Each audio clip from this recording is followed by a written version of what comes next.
Thank you. तो आज हम लोग सामाजिक विज्ञान का ऑब्जेक्टिव क्वेश्चन पर डिस्कस करेंगे। जैसा कि आप जानते हैं कि हमारी परीक्षा का जो पैटर्न है वह 50% ऑब्जेक्टिव और 50% सब्जेक्टिव पर आधारित है।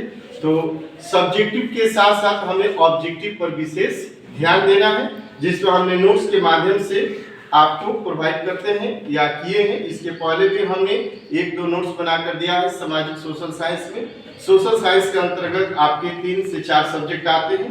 फर्स्ट आपका हिस्ट्री आता है, ज्योग्राफी आता है, इकोनॉमिक्स आता है और प्राकृतिक आपदा और राजनीतिक शास्त्र आता है। 5 विषय का कॉम्बिनेशन होता है सोशल साइंस। और सोशल साइंस में आज हम कृषि अर्थात एग्रीकल्चर, जिसको आप अंग्रेजी में कहते हैं, कृषि पाठ से संबंधित ऑब्जेक्टिव क्वेश्चन को हमने सेलेक्ट किया है, जो काफी परीक्षा के दृष्टिकोण से इम्पोर्टेंट है, काफी महत्वपूर्ण है। तो सबसे पहले हम बताएं कि रबी फसल और खरीफ फसल क्या होता है। रबी फसल के बारे में आप पहले भी पढ़ाया गया है और खरीफ फसल को बारे में भी बताया गया है। रबी फसल का उदाहरण आपसे कोई पूछे, बहुत साधारण शब्दों में बता सकते हैं कि गेहूं, चना, ये रबी फसल के उदाहरण है। किसके उदाहरण है? रबी फसल के उदाहरण है। और जो धान देखते हैं, मक्का देखते हैं, यह खरीफ फसल का उदाहरण है। जैसा कि आप जानते होंगे कि अक्टूबर नवंबर, क्या मैंने बोला? अक्टूबर नवंबर माह में बोए जाने वाले फसल रबी फसल कहलाते हैं और इसको मार्च अप्रैल में काटे जाते हैं, इसका हार्वेस्टिंग किया जाता है, फसलों की कटाई किया जाता है। और खरीफ फसल जो होता है जून जुलाई में बोया जाता है और अक्टूबर नवंबर में उसको काटा जाता है। एक सामान्य भाषा में याद करने के दृष्टिकोण से हम बताएं तो आप समझें कि ठंडे या शरद ऋतु में जो फसलें बोई जाती है वो खरीफ फसलें होती है, और जो वर्षा ऋतु में बोई जाती है वह खरीफ फसल होती है, और जो ठंडे और शरद ऋतु में बोई जाती है वो रबी फसल होती है। राइट? तो रबी फसल है गेहूं और चावल खरीफ फसल है, जिसको आप धान कहते हैं। धान की खेती आप देखते हैं, सबसे पहले धान का पौधा हम तैयार करते हैं, छोटे से क्यारी बनाते हैं, उसमें धानों के बीज बोते हैं, उससे 20 या 25 डेज में वह नन्हा पौधा तैयार होता है। फिर उसको हम अपरूटिंग करते हैं, उसको उखाड़ते हैं और फिर उसको एक दूसरे खेतों में ले जाकर हम उसको बोते हैं और फिर हमें 2 से 3-4 माह में हमारा पौधा तैयार होता है, जिसको आप कहते हैं कि धान का फसल है। ओके, तो धान का फसल के बारे में हमने बताया। उसी तरह से गेहूं है, पहले खेतों को काफी उपयुक्त बनाते हैं, मिट्टी जो होती है उसको काफी मैं ह्यूमस बनाता हूँ। ह्यूमस का अर्थ होता है मिट्टी को पलटते हैं, जोतते हैं, उसको ऐसे भोजपुरी शब्दों में कहते हैं खेतों को हेंगाना, अर्थात मिट्टी को मुलायम बनाना। मिट्टी को मुलायम बनाकर सॉफ्ट बनाकर फिर हम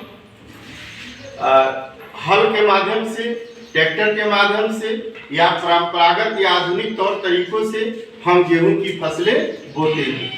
तो रबी फसल का उदाहरण हमने बताया गेहूं, खरीफ फसल का उदाहरण हमने बताया चावल, धान, मक्का, ऐसे फसल आते हैं। दाल किस पौष्टिक अंश का स्रोत है? जैसा कि आप जानते हैं कि दाल में भी 2-3 है। अरहर का दाल होता है, मूंग का दाल होता है, चना का दाल होता है। इस प्रकार से दाल में किस प्रकार का या कौन सा विटामिन पाया जाता है? तो विटामिन के रूप में हम देखते हैं तो इसमें प्रोटीन सबसे अधिक मिलता है। क्या मिलता है? प्रोटीन। दाल खाने से हमें क्या मिलता है? प्रोटीन। और प्रोटीन हमारे स्वास्थ्य के लिए काफी आवश्यक तत्व है, पोषक तत्व है।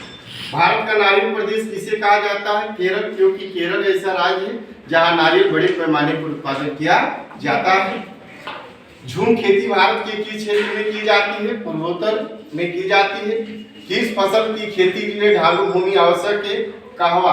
कहवा की कृषि के लिए ढालू भूमि का होना आवश्यक होता है।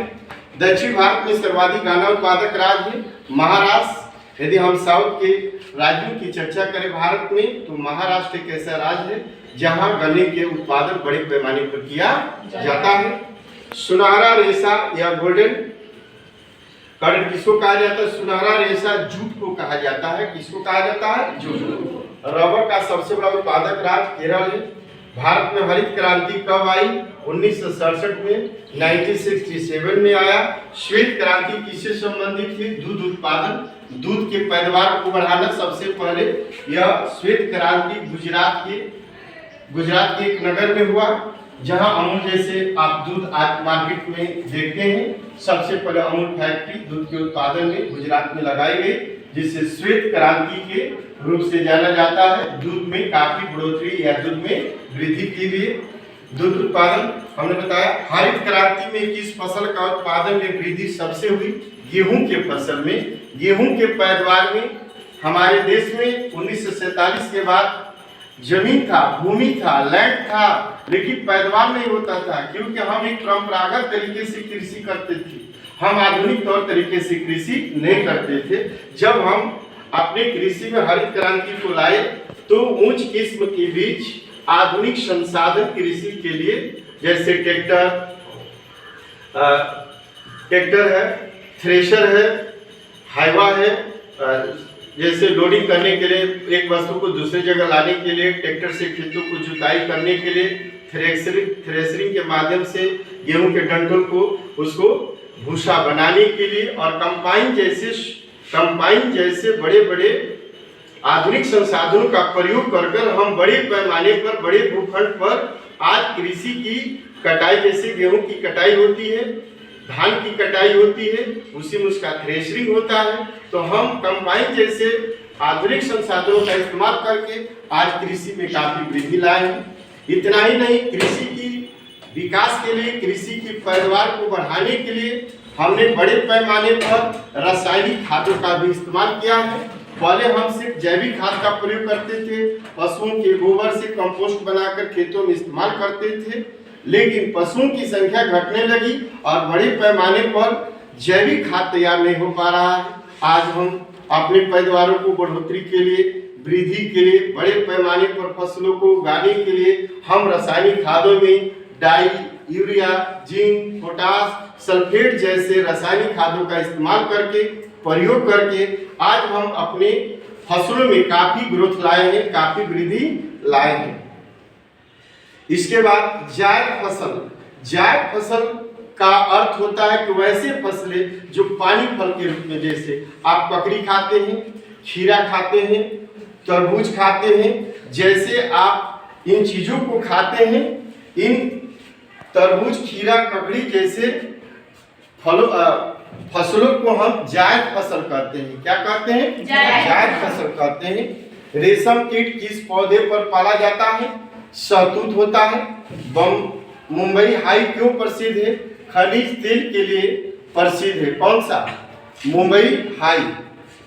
भागड़ा नंगल परियोजना किस नदी पर अवस्थित है? सतलज है।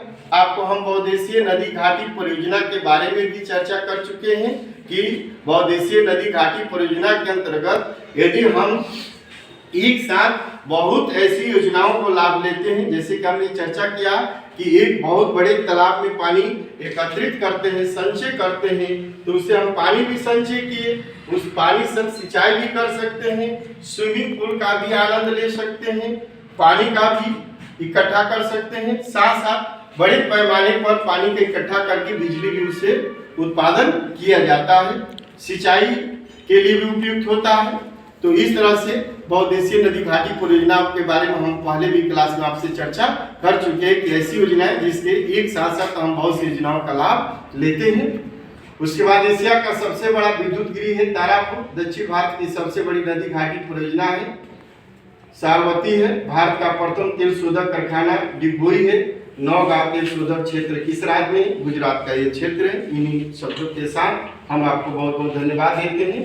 आप यह परीक्षा के दृष्टिकोण से काफी इंपॉर्टेंट नोट्स है, आप इस पर केयर करेंगे, ध्यान रखेंगे और इसको आप प्रैक्टिस में प्रयोग करेंगे। बहुत बहुत धन्यवाद।